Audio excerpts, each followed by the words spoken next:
Mariing pinabulaanan ni House Majority Leader Sandro Marcos ang mga aligasyon ni dating Congressman Zaldico sa kanyang pagharap sa ICI. Kabilang dyan ang umano'y 50 billion peso insertion sa national budget. Alamin natin ang detalye sa report ni Harley Valbuena.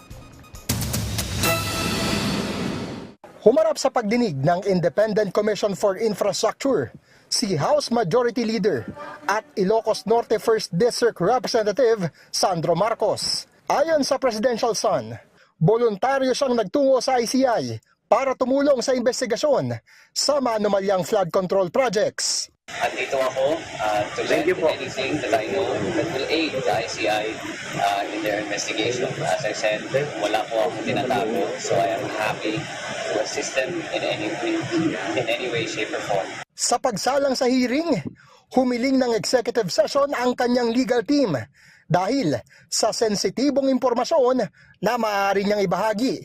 Kaya naman kaagad pinutol ang pag-livestream ng pagdinig. There may be critical information that may be elicited from his testimony which may jeopardize or compromise further investigation of this commission. We grant your request, so we will adjourn the session and go into executive session. Pero ibinigay ni Congressman Marcos ang kanyang consent sa ICI para sa pagsasapubliko sa inaharap ng kanyang testimonya.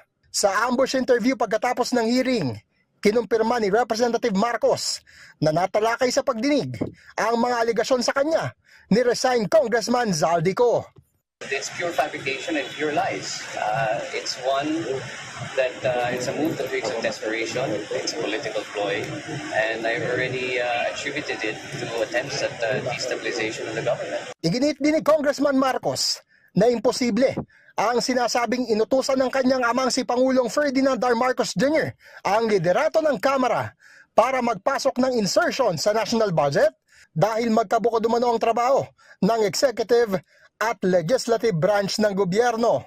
Mariin din itong itinanggi ang alegasyon ni Ko na siya ang nasa likod ng 50 billion peso budget insertions mula 2023 hanggang 2025. Kung nakikita niyo po yung listahan, may mga projects dyan sa Davao City nakalagay, nakalista sa Davao City. Alam naman natin sino nakatira doon, ba't pa ako maglalagay ng projects doon?